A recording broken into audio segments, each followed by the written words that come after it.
Syarakhsi bahkan berkata dalam ayat-ayat tersebut Allah menjelaskan ada 5 ancaman untuk memakan riba. Jadi dari ayat-ayat itu ternyata ketika diambil kesimpulan terdapat 5 ancaman. Yang pertama itu bagai kemasukan setan.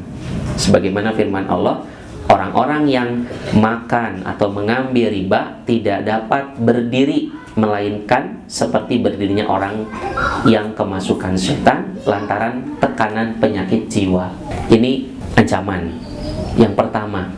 Nanti suatu masa di padang mahsyar orang-orang yang makan riba itu berdirinya seperti kemasukan setan. Yang kedua, ancamannya itu selain seperti kemasukan setan, ancamannya kemusnahan.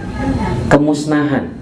Makanya tadi di awal saya jelaskan yamhaku, memusnahkan. Allah memusnahkan, arti memusnahkan itu bukan memusnahkan secara keseluruhan, bukan memusnahkan sedikit semuanya, tidak, tapi memusnahkan dengan cara perlahan-lahan. Allah musnahkan dengan cara perlahan-lahan. Bisa jadi bendanya jadi hilang. Ada orang yang melakukan pekerjaan yang tidak halal, contohnya adalah riba. Dia bungakan uang misal. Bisa jadi uangnya itu ada di luar ya, tapi bisa jadi nggak kembali karena tadi Allah memusnahkan. Artinya memusnahkan juga bisa menghilangkan, hilang hartanya. Oleh karena itu kita pastikan ini, ketika kita mendapatkan harta itu dengan jalan riba, sudah pasti otomatis harta itu bisa jadi musnah dengan cara dihilangkan oleh Allah Subhanahu wa ta'ala. Menurut pendapat ahli tafsir lainnya, itu musnah, keberkahannya hilang. Musnah itu keberkahannya yang hilang. Jadi hartanya ada tapi nggak berkah. Kalau misalnya ibu-ibu misalnya membeli suatu benda, kemudian ibu beli itu dengan cara yang halal, benda itu bermanfaat, benda itu mendatangkan kebaikan-kebaikan, benda itu mendatangkan kebaikan dan kemanfaatan buat ibu, buat masyarakat, dan lain sebagainya. Berarti harta yang ibu terima dari hasil yang halal. Tapi kalau dihasilkan dari riba, bisa terjadi. Apa yang terjadi? Harta yang kita dapatkan akan hilang keberkahannya. Ya, artinya ketika kita gunakan harta itu tidak berkah, mendatangkan kebaikan yang banyak, bahkan kemanfaatan, dan tidak dapat digunakan oleh pemilik, bahkan tidak dapat digunakan oleh ahli warisnya menurut ahli tafsir. Jadi bukan hanya dia hilang keberkahannya, tapi juga dia tidak dapat menggunakannya. Jadi ahli warisnya juga tidak dapat menggunakannya. Sayang-sayang gitu ya. Dan yang ketiga ancaman itu adalah perang. Nah, perang ini yang paling dahsyat ya. Perang, firman Allah yang juga saya sudah sebutkan bahwa Allah dan Rasulnya akan memerangimu. Al-Baqarah 279. Perang dengan Allah dan Rasulnya. Gak ada. Kita gak berani ya. Yang maha besar, yang maha agung, yang menciptakan kita durhaka kepadanya dengan kita mengumpulkan harta melalui riba. Karena itu riba menzalimi orang lain. Orang lain usaha keras gitu ya, kita duduk santai manis ya. Terzalimi apa tidak? Terzalimi. Sudah pasti dia itu ya mengembalikannya plus tambahannya. Nah, ini perlu kita hindari.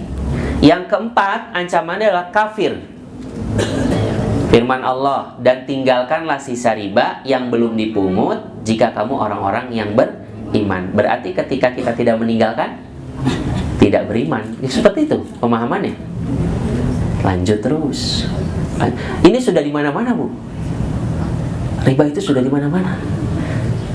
Bahkan kalau seandainya suatu penduduk negeri ya sudah marak perzinaan dan ribawi, maka sudah telah menghalalkan azab Allah buat penduduk negeri tersebut.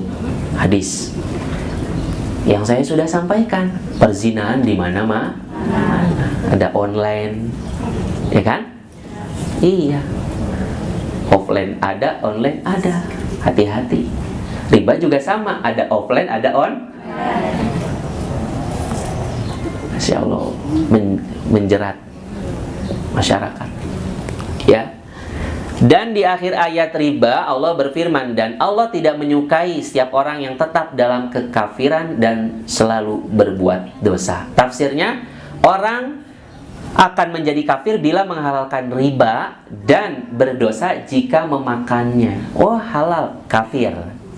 Tetap memakannya, berarti dia dosa. Termasuk ini dosa besar. Yang kelima, ancaman adalah kekal di neraka bagi orang-orang yang menghalalkan riba. Firman Allah, orang yang kembali mengambil riba, maka orang itu adalah penghuni neraka, mereka kekal di dalamnya. Al-Baqarah 275. Sudah dijelaskan, jangan kembali lagi. Hindari, jauhi. Solusinya gimana? Stop. Gak mau. Berhenti, itu solusi itu. Udah solusi terbaik itu berhenti. Jadi kita pastikan saja semuanya yang kita dapatkan ini terhindar dari riba. Ya. Hadis Nabi. Ini saya langsung bacakan. Artinya diriwayatkan dari Abu Hurairah, Nabi bersabda, jauhi 7 hal yang membinasakan. Nah, itu yang saya sudah sebutkan, termasuk dosa 7 dosa yang membinasakan. Yang membinasakan. Para sahabat berkata, wahai Rasulullah, apakah itu? Apa itu 7 dosa yang membinasakan? Beliau bersabda, syirik kepada Allah, menyekutukan Allah,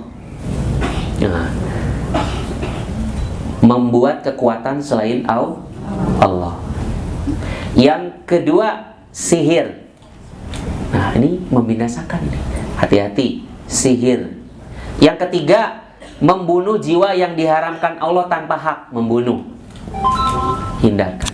Ini kalau misalnya kita lihat sekarang ada pembunuhan, nah itu termasuk 7 dosa yang membinasakan. Sudah dapat dosa, dia juga binasa di dunia dan di akhirat.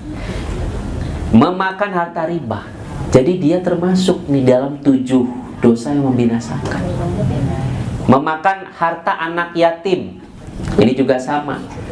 Kalau kita punya anak yatim, hati-hati. Kalau memang ada hartanya dia, maka kita tidak boleh memakannya. Yang berikutnya, ya, lari dari pertempuran dan menuduh wanita beriman yang lalai berzina. Muttafaq alaih, hadisnya sahih. Jadi termasuk ini memakan riba, termasuk 7 dosa yang membinasakan. Di hadis lain bahkan dari Jabir, ia berkata, Rasulullah mengutuk orang yang makan harta riba, pemberi harta riba, penulis akad riba, dan sanksi transaksi riba. Mereka semuanya sama.